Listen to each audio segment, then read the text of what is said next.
दोस्तों नमस्कार। आज हम लोग हिंदुस्तान के सबसे स्वच्छतम शहर इंदौर की बात कर रहे हैं।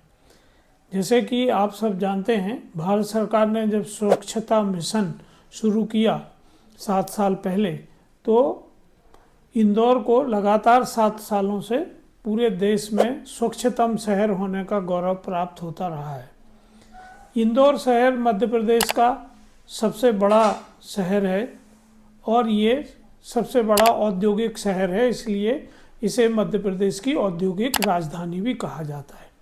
इसके अलावा यहाँ पीथमपुर और देवास भी दो बहुत बड़े औद्योगिक क्षेत्र हैं जहाँ तरह तरह की इंडस्ट्री है। इसी का परिणाम है कि यहाँ रोजगार के अच्छे अवसर होते हैं और यहाँ शिक्षा का भी एक हब है, जिससे पूरे देश विदेश के विद्यार्थी इंदौर में आके पढ़ते हैं।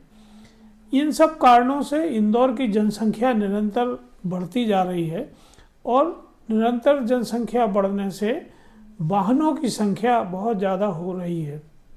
हालांकि इंदौर शहर में पिछले कई सालों से यातायात को नियंत्रित करने के लिए अनेक कदम उठाए गए, जैसे BRTS अलग से बसों के लिए बनाया गया, पब्लिक ट्रांसपोर्ट को मजबूत किया गया।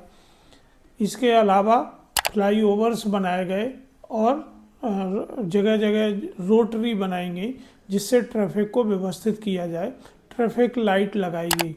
इन सब के बावजूद भी अभी भी इंदौर शहर का जो यातायात है वो बहुत सुगम नहीं है और इस वजह से यहाँ बहुत सारी दुर्घटनाएं भी होती हैं। इसी सब चीज़ों को ध्यान में रखते हुए भारत सरकार ने ये निर्णय लिया कि इंदौर में मेट्रो रेल परियोजना शुरू की जाए और 2013 में इसके लिए काम शुरू हुआ और कंसल्टेंट की नियुक्ति की गई। कंसल्टेंट की नियुक्ति के पश्चात उन्होंने DPR तैयार किया और ये 7,500 करोड़ रुपए का प्रोजेक्ट स्वीकृत हुआ, जिसके तहत इंदौर मेट्रो का काम शुरू हुआ है। हालांकि ये काम 2024 तक पूर्ण होना था और इंदौर को मेट्रो मिल जाना थी, लेकिन इस परियोजना में थोड़ा विलम्ब हुआ है और 2013 के पश्चात 2023 तक ये काम बहुत तेज़ी से बढ़ा और 2023 में इंदौर मेट्रो का ट्रायल रन 5 स्टेशनों के लिए किया गया और अब उम्मीद ये की जा रही है कि सेफ्टी ट्रायल होने के बाद अभी मार्च 2025 से 5 स्टेशनों पर ये ट्रेन चलना शुरू होगी, जिसमें 3 डिब्बे होंगे और धीरे धीरे जैसे दूसरे स्टेशनों का विकास होता जाएगा तो ट्रेन की लंबाई बढ़ती जाएगी। ये जो सुविधा है, इससे न केवल इंदौर शहर में यातायात को व्यवस्थित करने में मदद मिलेगी, बल्कि वाहनों की संख्या कम होने से प्रदूषण भी नियंत्रण में आएगा, क्योंकि शोरगुल के अलावा जो वायु प्रदूषण है वो भी निरंतर बढ़ता रहा है। इसके अलावा इंदौर मेट्रो का दूसरा चरण इंदौर उज्जैन मेट्रो भी शुरू हो रहा है, जिसका DPR तैयार हो गया है और इस पर लगभग 10,000 करोड़ की लागत आने की संभावना बताई जा रही है।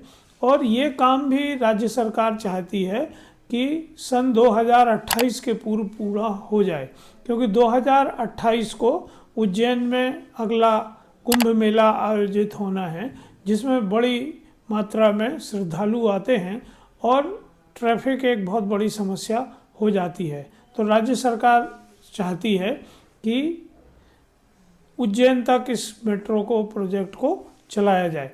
तो आप इंदौर में रहते हैं, आप देश के दूसरे शहरों में रहते हैं और कई शहरों में अभी मेट्रो ट्रेन चलाई जा रही है। आप अपने अनुभव बता सकते हैं कि मेट्रो आने के बाद इंदौर की लाइफ में किस तरह का सकारात्मक या कौन सा नकारात्मक परिवर्तन आएगा। तो आप अपनी राय हमें कमेंट बॉक्स में बताएं। इस वीडियो को ज़्यादा से ज़्यादा लोगों को शेयर करें और लाइक करें, तो हम ऐसी जानकारियां आपको आगे भी निरंतर देते रहेंगे। नमस्कार, धन्यवाद।